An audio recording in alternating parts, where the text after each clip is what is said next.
7 चेतावनियां जो बताती हैं आप मेंटली और इमोशनली एग्जॉस्टेड हैं। 7वां, बाहर की बजाय अंदर की ओर फोकस। जो व्यक्ति डिप्रेस्ड या मेंटली और इमोशनली एग्जॉस्टेड है वो उन चीजों पर फोकस करेगा जो उनके अंदर रिफ्लेक्ट होंगी, बजाय बड़ी तस्वीर को देखने के। हर चीज उनके बारे में होगी, तब भी जब ऐसा नहीं होना चाहिए। वो खुद को बाकी दुनिया से भी आइसोलेट और डिटैच कर लेंगे। वो अपने फ्रेंड्स और फैमिली मेंबर्स से भी बात बंद कर देंगे और अपने अंदर खिंचे चले जाएंगे, जहां वो अपने विचारों के साथ अकेले हों। पर लोगों के आसपास रहना और बात करना डिप्रेशन या मानसिक और भावनात्मक थकावट के इलाज का एक तरीका है। पर जो इससे गुजर रहे हैं वो ऐसा नहीं सोचते। वो सोशल इंटरैक्शन को एक बोझ के रूप में देखते हैं जो उनका तनाव बढ़ाता है। 6, चिड़चिड़ापन। क्या इरिटेशन, डिप्रेशन और मेंटल एग्जॉस्शन के बीच कोई कनेक्शन है? निश्चित रूप से। इनफैक्ट डिप्रेशन और मेंटल एग्जॉस्शन जटिल रूप से बंधे हैं। जब किसी की जिंदगी में सब कुछ अच्छा चल रहा हो, उन्हें किसी भी चीज का तनाव या चिंता नहीं होती। पर जब कोई किसी चीज से कोप नहीं कर पाता, चाहे वो छोटी हो या बड़ी, वो चिड़चिड़े होने लगते हैं। जब ये पैटर्न बनने लगे तो ये वो तिनका है जो ऊंट की पीठ तोड़ता है। अत्यधिक तनाव उनके जीवन का हिस्सा बन जाता है, जिस वजह से वो परेशान रहते हैं और इस पैटर्न को तोड़ नहीं पाते। ऐसा होने का एक कारण है कुछ इवेंट्स की अवेयरनेस, और एग्जाम्पल है कार एक्सीडेंट। कुछ इवेंट्स या जगह व्यक्ति के दिमाग में ट्रिगर कर सकती हैं। जब आप निश्चित स्थान या घटना को याद करते हैं जो तनावपूर्ण या दर्दनाक थी, तो आप उसे उस समय की अपनी फीलिंग्स के साथ एसोसिएट करते हैं। इसलिए अगर आपको जीवन में लगातार एक ही तनाव है, तो ये आपको मानसिक और भावनात्मक रूप से समाप्त कर देगा। अगर कोई आसानी से किसी चीज से चिढ़ जाए, तो इसे किसी ट्रॉमेटिक इवेंट या उनके जीवन में अत्यधिक तनाव या ट्रॉमा से जोड़ा जा सकता है। क्या आप अभी तक बताए गए किसी भी वार्निंग साइन को पहचानते हैं? मानसिक और भावनात्मक थकावट के कुछ और वार्निंग साइंस का पता लगाने के लिए देखते रहें। 5वां, मोटिवेशन की कमी। मोटिवेशन की कमी व्यक्ति के मानसिक थकावट से पीड़ित होने का साइन हो सकता है। थकावट के कारण लोग अनमोटिवेटेड बनते हैं। मैराथन दौड़ने वाले लोगों के बारे में सोचिए। अगर आप स्प्रिंटर या रनर हैं जो मैराथन दौड़ते हैं, तो इसे कंप्लीट करने के बाद आप फिर से दौड़ना नहीं चाहेंगे और आप डिप्लीट हो जाएंगे। मेंटल और इमोशनल मोटिवेशन एक जैसी है। अगर आप मोटिवेटेड फील करने के लिए बहुत थक गए हैं, तो आप अनमोटिवेटेड रहेंगे। बहुत से मेंटल और इमोशनल एग्जॉस्शन, खासकर डिप्रेशन के केसेस में एनहीडोनिया अक्सर मौजूद होता है। एनहीडोनिया तब होता है जब लोग उन एक्टिविटीज में इंटरेस्ट खो देते हैं जिन्हें वो एंजॉय करते थे, और उनमें प्रेशर फील करने की एबिलिटी भी कम हो जाती है। जो लोग इमोशनल थकावट से पीड़ित होते हैं, उन्हें अब उन चीजों को करने में प्लेजर नहीं मिलता जो वो कभी करना पसंद करते थे। उन्हें अपने बेड से उठने, डेली रूटीन से गुजरने या काम करने में परेशानी हो सकती है। वो सोशलाइज होने में भी अनमोटिवेटेड फील करेंगे और आसपास के लोगों से खुद को अलग कर लेंगे। 4, नींद से संबंधित परेशानियां। स्लीपिंग डिसऑर्डर डिप्रेशन और मेंटल और इमोशनल एग्जॉस्शन का डायरेक्ट साइन हो सकता है।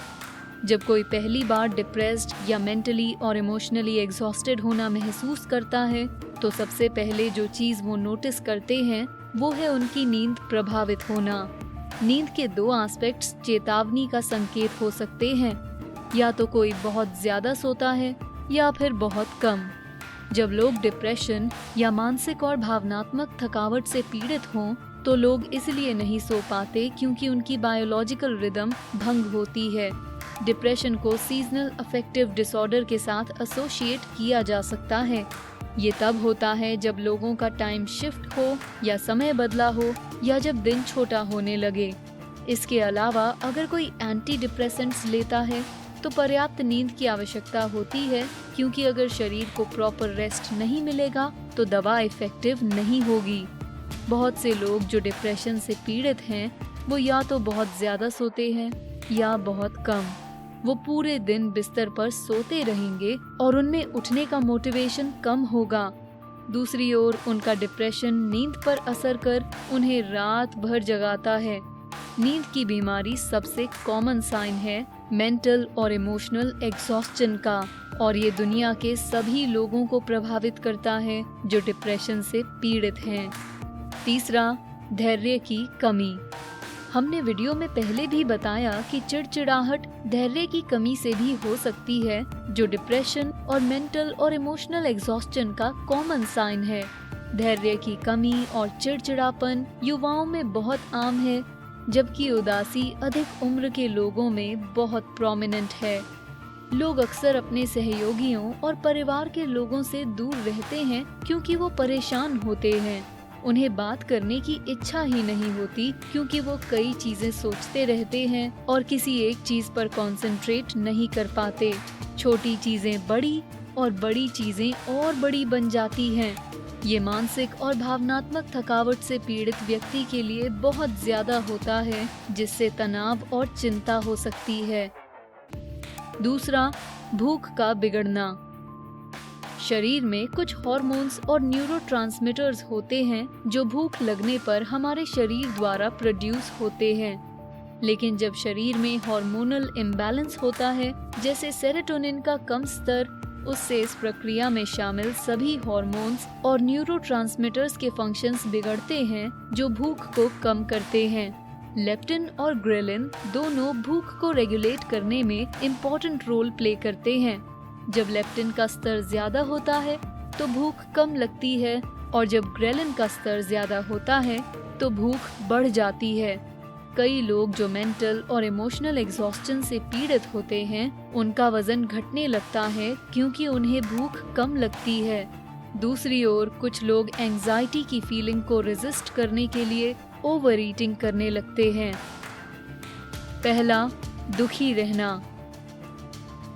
सैडनेस ज्यादातर पुरानी जनरेशन के साथ जोड़ी जाती है।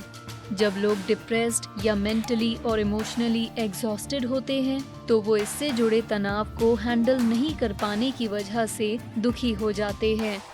एक मेंटली और इमोशनली एग्जॉस्टेड व्यक्ति का मन तनाव और चिंता से भरा होता है।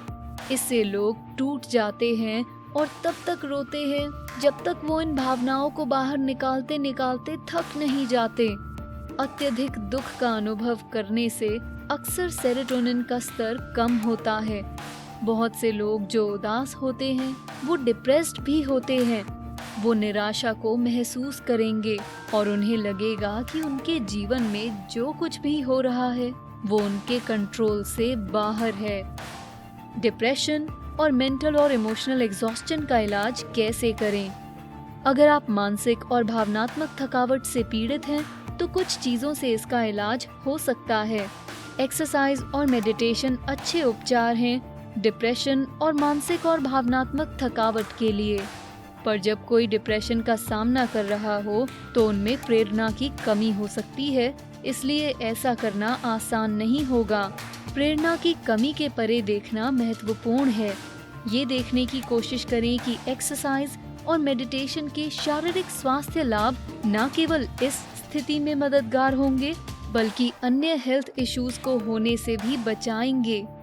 एक्सरसाइज और मेडिटेशन के साथ लोगों को टॉक ट्रीटमेंट को कंसिडर करना चाहिए, जहां या तो वो दोस्तों या परिवार के बीच अपने इश्यूज को डिस्कस करें या साइकोलॉजिस्ट या थेरेपिस्ट से बात करें।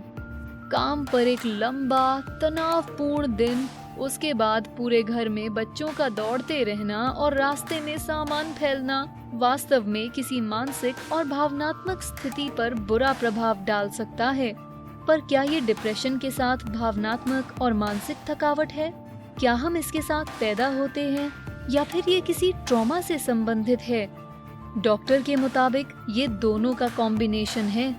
हम सभी सेरोटोनिन के साथ पैदा हुए हैं, जो हमारे ब्रेन रिसेप्टर्स को बांधने के लिए जिम्मेदार है।